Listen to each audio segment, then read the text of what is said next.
All right. Welcome, welcome. Very exciting. We are streaming live. I'm Dr. Lazar. We're doing the weekly Full Potential live coaching. It's one of my favorite things to do in the whole week. All right. So we're recording.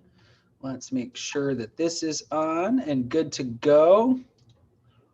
Wonderful. Okay. So session's being recorded. We're streaming live, and it is going to be a fantastic day.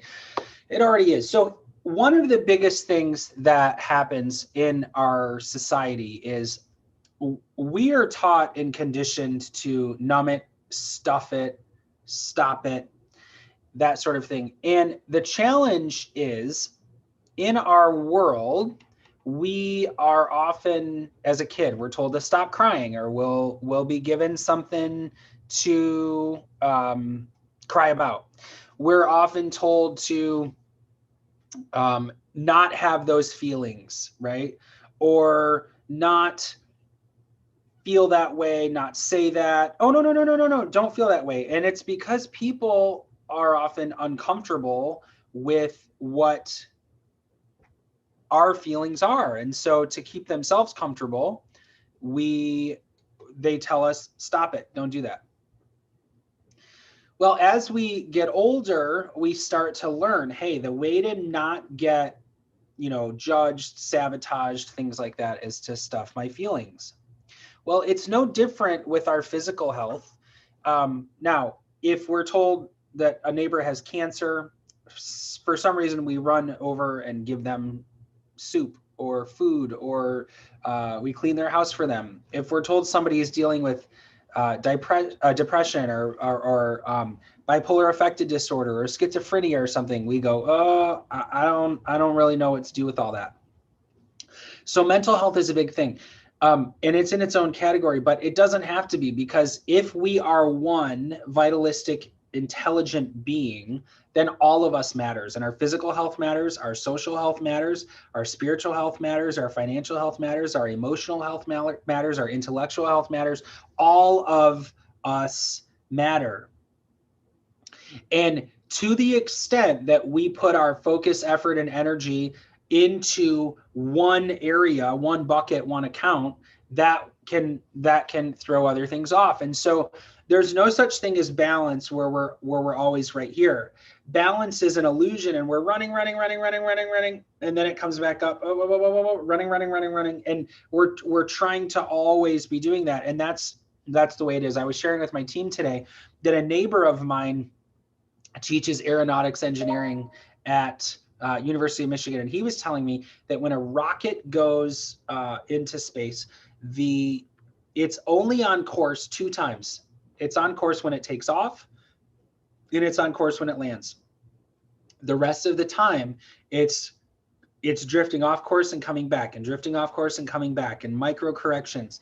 And our life really is the same way. We have to pull the weeds in our garden regularly. We have to brush our teeth regularly. We have to shower regularly. We have to eat regularly, drink water regularly, exercise regularly, pray, and do all of these things regularly. We also need to get adjusted regularly and take our supplementation regularly. So there are things that need to continuously happen in order for this to be effective. And when we dishonor that, when we don't honor the way God created our selves, physical, chemical, emotional, spiritual, relational, intellectual, all of those, when we don't honor God's creation that way, things start to break. And the first step is that they'll start breaking, but we don't know that it's breaking, and life is busy and we're ignoring it. And so it's, we're not aware, right?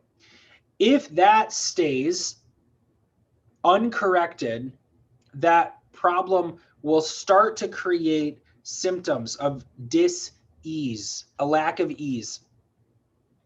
And as a result, if we pay attention, we may do something about it. If we're not paying attention, the body will start whispering to us. And if we're conditioned to ignore and stuff and numb and repress, then we're not going to pay attention to those whispers. And the problem is continuing to get worse. And then the body will start to talk to us and say, this symptom is to get your attention. This isn't good. And then we take Tylenol or Motrin or whatever we're conditioned to do. And then we keep going and keep going and keep going. And then if the body talking to us doesn't get our attention, it will talk louder and louder and louder. And eventually it will be screaming at us. And eventually we'll be maybe institutionalized or hospitalized or whatever. And it's the same concept with our finances, with our physical health, mental health, emotional health. It's all the same. It's a universal principle. So the best way I know to circumvent this cycle, interrupt it or avoid it completely, is to have a team by design that is regularly checking in. You know, is marriage counseling a good thing when your marriage is great? I think so.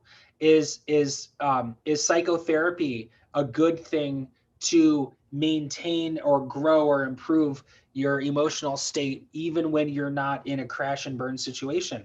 I think so. You know, is it good to meet with a financial advisor when the IRS is not after us? I think so.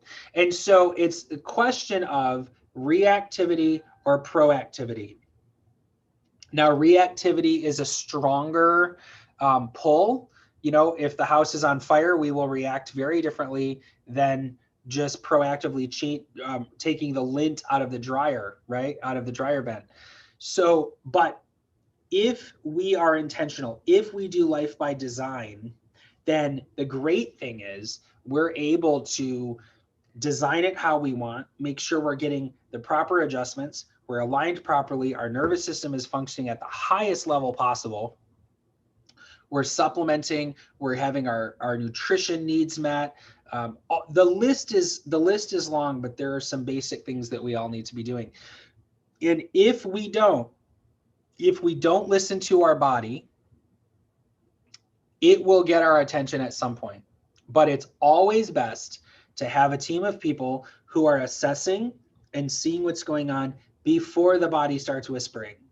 The next best time to do something is when your body is whispering to you. The next best time is when it's talking, or yelling, but you want to interrupt that cycle as soon as possible. If you're regularly getting adjusted, kudos, you're doing it. We're looking at it. If you're getting adjusted and using Beamer, fantastic. If you're getting adjusted and using Beamer and using Healy, fantastic. If you're doing those and doing nutrition with Dr. Sarver, fantastic.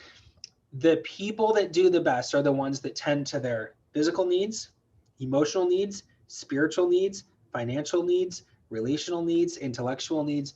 The people that tend to those on a regular, intentional basis are the ones that are the most successful at it. And I know that's what you want. You wouldn't be on here if you weren't. So we want to be intentional. We want to live life by design. We want to listen to our bodies. We want to honor God's creation. And I tell my kids, and I'll tell you, if in doubt, don't. Listen to your body. If you're doubting something, that means don't do it. Listen to it. Do what needs to be done. That's everything I have. If you have a question, feel free to unmute and ask. I'm going to look over in the chat and see if any people where we're streaming are, if they have any questions, and I don't see any there. So this is great. I hope this has been useful. And if you're catching it live, thank you for being here. If you're catching the replay, thank you for tuning in. Feel free to post comments below if this is on Facebook or YouTube, and I'll be happy to check those out. I hope you have a wonderful day. Thanks for tuning in. You're fearfully and wonderfully made. Go live life to the fullest. We'll see you soon.